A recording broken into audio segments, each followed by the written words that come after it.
All right, welcome back to the Christian Constitutional Conservative. Today I'm going to go ahead on MSNBC, react to their Florida approves new Black history education standards. And there's a big controversy about it. I addressed it on Twitter at Joseph Raridan. You can go there to find some of my tweets and the engagement I had with some people there about it. So, let's go ahead and I will react to it. And if you disagree, leave your comments down below. Even if you agree, you can leave some positive comments. Like, share, subscribe, and let's go ahead and get into this. And education.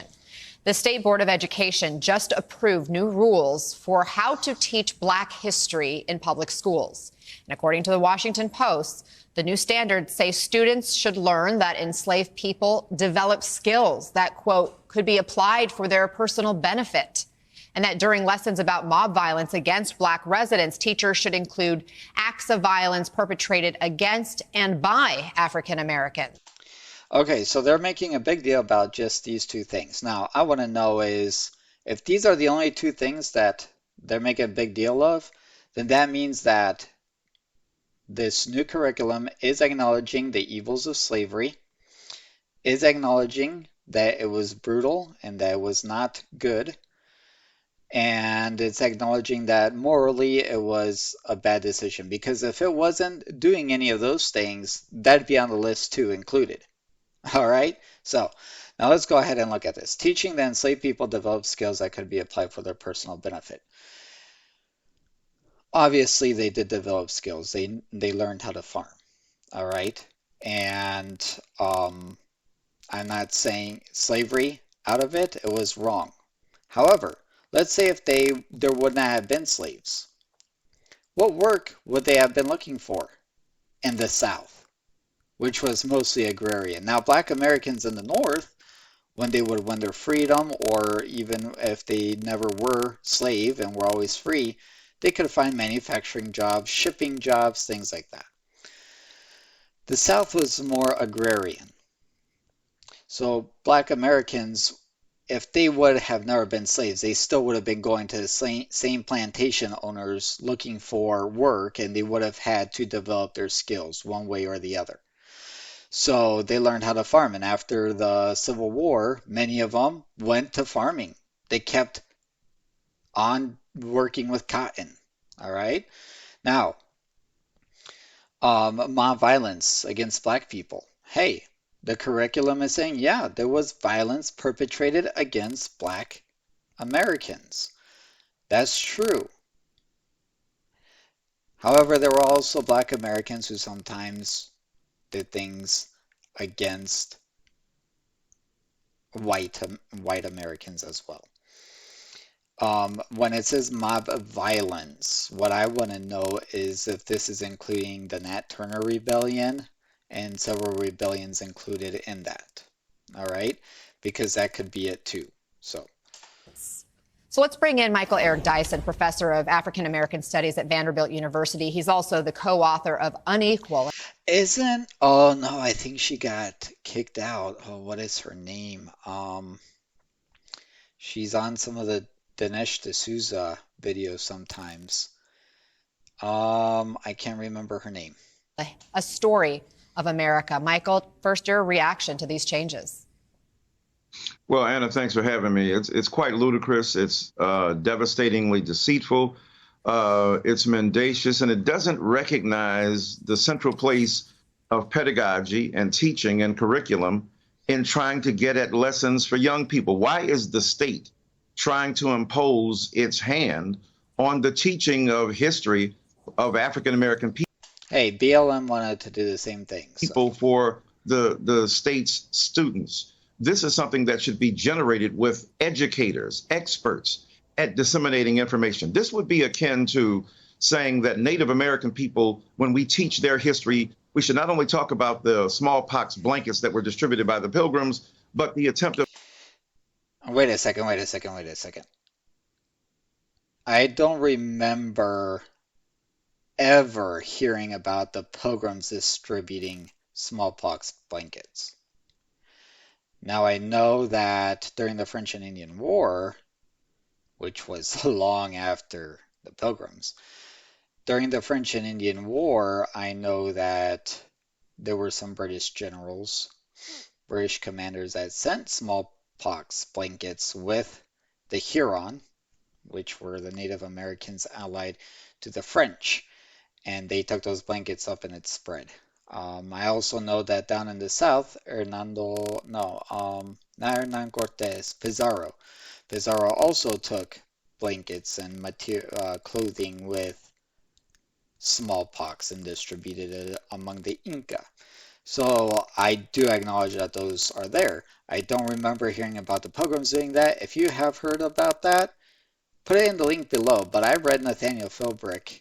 No, not Nathaniel Philbrick. It was a different author, and he was writing about the history of Rhode Island. No, I also read Nathaniel Philbrick's book, Mayflower. And him and the other author I read about the history of Rhode Island, they're liberal. And they were I read it and they were talking about, how it was wrong that the Pilgrims tried to take away lands from the Native Americans and all that, and I agreed with a lot of it, but they never mentioned any smallpox blankets. So if this guy's lying, I'm not sure. I'm not 100% sure. I'd have to go back to those books, but I think I would have remembered if it would have happened. So for right now, I'm going to say he's lying. Unless you guys in the comments can prove me otherwise, he's lying right now. Of Native Americans to defend themselves that was equally violent. This would be like teaching the Holocaust, saying that there were some good things that Jewish brothers and sisters picked up in those death camps that should they survive.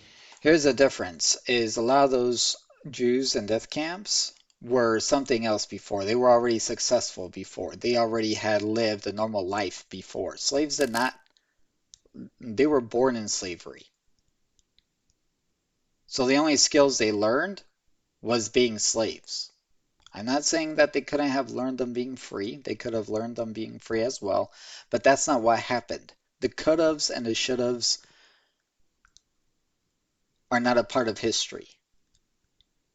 History is what happened. And what happened is these men were slaves.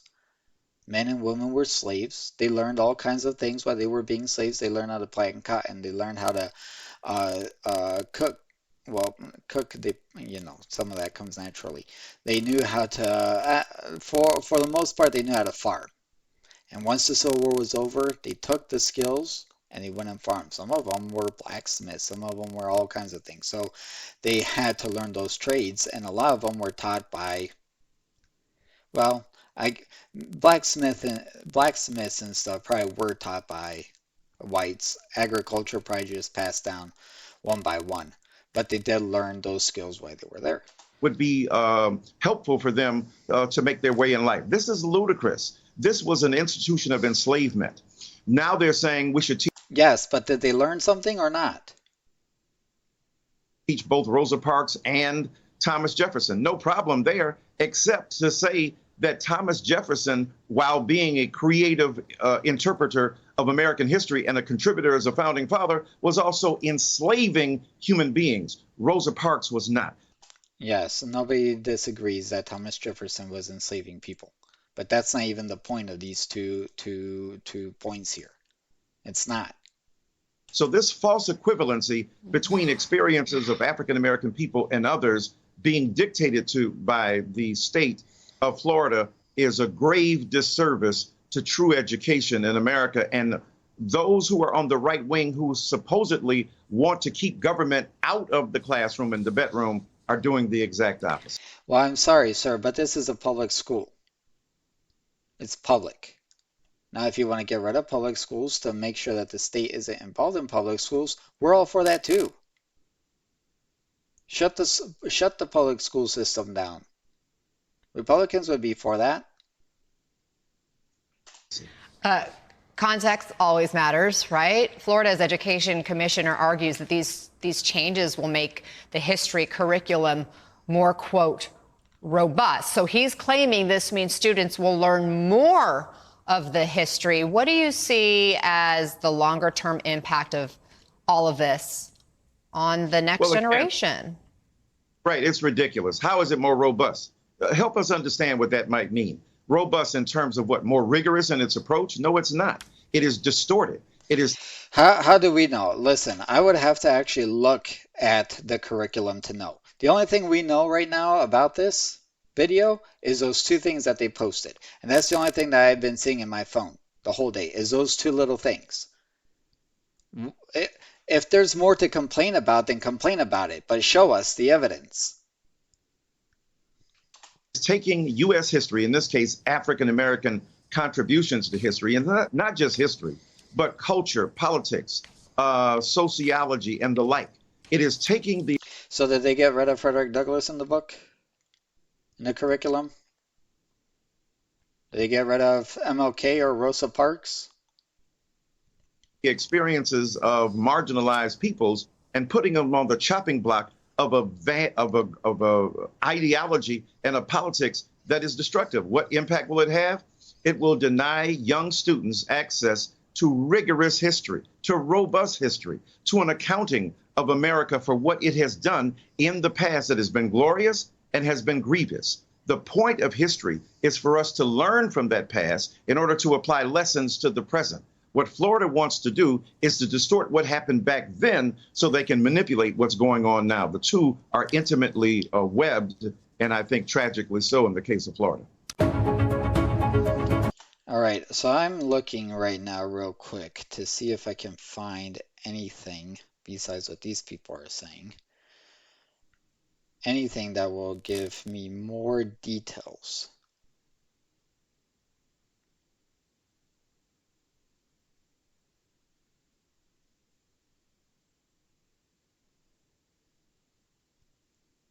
Yeah, I'm not.